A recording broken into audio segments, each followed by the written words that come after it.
सनातन धर्म के नाम पर धमकियां देने की दुकान खोल ली है। अगर किसी को यह धमकी लगती है तो उसे लगना चाहिए। क्या करेंगे बुलडोजर का? आत्मरक्षा। प्राण अगर जाते हो चले जाएं, पर सनातन की चर्चा, घर घर राम पहुंचाने की चर्चा नहीं हम छोड़ेंगे। आप इस तरह की बातें करेंगे, भाला की बात करेंगे, बंदूक की बात करेंगे, गोली की बात करेंगे तो धमकी मिलेगी, नफरत पैदा होती है, दीवारें खड़ी होती है। उनके मंचों से मारने काटने की बात होती तब नहीं। राम की यात्रा पर कब तक पत्थर सहेंगे?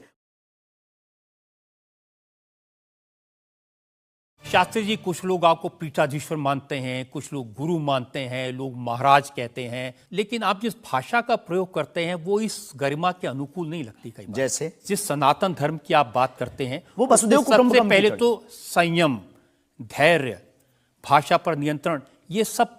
लेकिन कब तक धैर्य, कब तक संयम? राम की यात्रा पर कब तक पत्थर सहेंगे? पालघर के संतों को बर्बरता के साथ मारा जाता है, कब तक सहेंगे? रामचरितमानस की प्रतियां जलाई जाती हैं, कब तक सहेंगे? संतों को पाखंडी इस देश में बताया जाता है, कब तक धैर्य और संयम रखें? एक दिन भगवान का भी धैर्य खो गया था और उन्होंने भी बाण मार करके समुद्र को सुखा दिया था और रावण का दमन कर दिया था। तो हम कब तक धैर्य, ये भोले भाले लोग, ये भोले भाले सनातनी कब तक ये धैर्य सहेंगे? और एक बात हम आपकी अदालत में बोल देते हैं, सनातन के लिए अगर हमारे प्राण जाते हों और अगर लोगों की दृष्टि में हम असंयमित हैं तो ये हमें बने रहने दीजिए।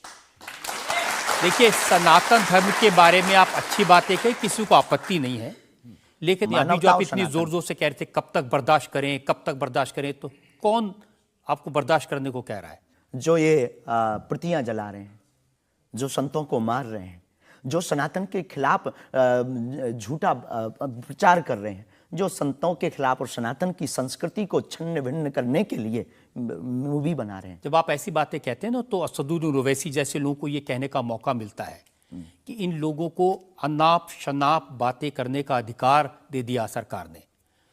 उनको लगता है कि इस तरह की बातें करते हैं उससे समाज में नफरत पैदा होती है, दीवारें खड़ी होती हैं। उनके मंचों से मारने काटने की बात होती तब नहीं। अक्षरधाम में 40 हिंदुओं को मारा जाता तब नहीं है। उनके खुले मंच पर धर्म परिवर्तन करवाया जाता है तब कुछ नहीं होता है। उनके खुले मंच पर संतों को, कितने संतों की हम आपको वीडियो क्लिप ना दिखा दें, उनके खिलाफ टिप्पणी की, गाली बकी गई, यहां तक कि हमको भी रोज 500 गालियां आज दी जा रही। तो क्या ये सही है? जब आप इस तरह की बातें करते हैं ना तो फिर सवाल ये उठता है कि आपकी सुरक्षा के लिए टैक्स पेयर क्यों पैसा दे, जनता क्यों पैसा दे? आप इस तरह की बातें करेंगे, भाला की बात करेंगे, बंदूक की बात करेंगे, गोली की बात करेंगे तो धमकी मिलेगी। हाँ मिलेगी, लेकिन हमने कभी बंदूक की बात नहीं की, हमने भाला और माला की बात की। और रही बात सुरक्षा की, तो प्रत्येक नागरिक की सुरक्षा करने की जिम्मेदारी भारत सरकार की है और हमें अपने इष्ट और भारत की सरकार पर भरोसा है, वर्तमान सरकार पर भरोसा है। साधु संत के तुम रखवारे, असुर निकंदन राम दुलारे, एक तो हमारा पहला भरोसा ही है। हमारे इष्ट हमारे हनुमान जी है और हमारा ये धमकी नहीं है। और बार बार मरना नहीं, एक बार बचना नहीं, तो डरना किस बात का? तो जब तक जिएंगे, प्राण अगर जाते हों चले जाएं, पर सनातन की चर्चा, घर घर राम पहुंचाने की चर्चा नहीं हम छोड़ेंगे। वो 50 उपाय कोई करेंगे।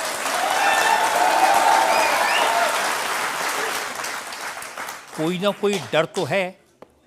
आप कहते हैं कि मैं अब बुलडोजर खरीदने वाला हूं, हिंदुओं एक हो जाओ, पत्थर मारने वालों पर बुलडोजर चलाओ। ये भी हमारा अहिंसात्मक बयान है, पूर्ण अहिंसात्मक। बुलडोजर कब से अहिंसात्मक हो गया? वाह, ये कुआं खोदने के भी तो काम आता है। तो हमने कहा कि अगर राम की यात्रा पर कोई पत्थर फेंकेगा तो बचाने के लिए भाई बुलडोजर खरीदो, और अगर किसी को अपनी शरीर की दिक्कत है या किसी को अपने पंथ को दिक्कत है वो क्रेन खरीद ले, हमें क्या दिक्कत है? हम कोई रोक नहीं रहे हैं, लेकिन अभी हमारे पास इतना रुपया नहीं आया कि हम बुलडोजर लें, और अगर आप लोग सहयोग करेंगे तो हम रख लें। देखिए,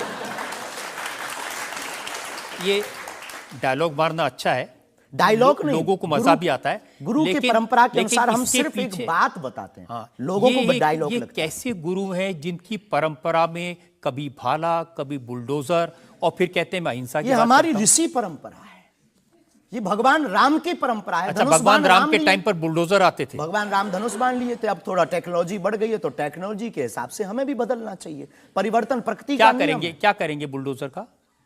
आत्मरक्षा।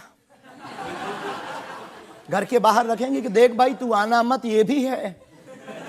भाई बंदूक जो इनके पास होते सिपाहियों के पास चलाते थोड़ी हैं अनेक बार, वो तो दिखाने के लिए होती है कि तू कुछ करना। आप जो बातें कह रहे हैं ना कि सिपाहियों के पास भी बंदूक होती है, जो सीमा पर रक्षा करते हैं उनके पास बंदूक होती है, हमारे पास क्यों नहीं हो सकती? ऐसी बातें जानते हैं, मैंने किससे सुनी थी बहुत साल पहले, भिंडरान वाले से। ये कौन है? भिंडरान वाले पंजाब में जो आतंकवाद फैला था उसके सिंबल थे। नहीं, हमने कभी बंदूक की बात नहीं की, बुलडोजर की। उनसे मैंने ये सवाल पूछा था। उन्होंने बुलडोजर रखी थी। मैं आपको बताता हूँ, उनसे मैंने, देखिए ये मजाक की बात नहीं है, मैंने उनसे सवाल पूछा था कि उनकी आपत्ति क्या थी कि जो हिंदू हैं वो यज्ञोपवीत क्यों पहनते हैं और सिख लोगों को कृपाण लेकर जाने की इजाजत क्यों नहीं होती। तो मैंने उनसे कहा कि यज्ञोपवीत से क्या नुकसान किसी को हो सकता है? तो उन्होंने कहा नहीं, इससे भी गला घोट के मारा जा सकता है। मैंने कहा आप तो बंदूक की बात कर रहे हैं। तो उन्होंने यही कहा था कि सिपाहियों के हाथ में भी तो बंदूक होती है, वो भी आत्मरक्षा के लिए। तो ऐसी बातें जो लोग गुरु परंपरा के लोग हों उनको नहीं कहनी चाहिए। आपकी दृष्टि से कह सकते हैं, लेकिन हमें लगता है कि आत्मरक्षा के लिए सब कुछ जरूरी है, वो वर्तमान समय में आवश्यक है। और बुलडोजर की बात अगर कहें तो बुलडोजर का पूर्ण अहिंसात्मक बयान है, और किसी व्यक्ति से अगर आप जोड़ रहे हैं तो वो उसका निज मत है। हमारा मत बंदूक की तरफ। सनातन धर्म का मत क्या है? सनातन धर्म का मत है सनातन सत्य, अहिंसा, दया, क्षमा, दान, जप, तप। मारकाट की बात तो नहीं करता। वीरता भी है, ये वीरता का प्रतीक है बुलडोजर।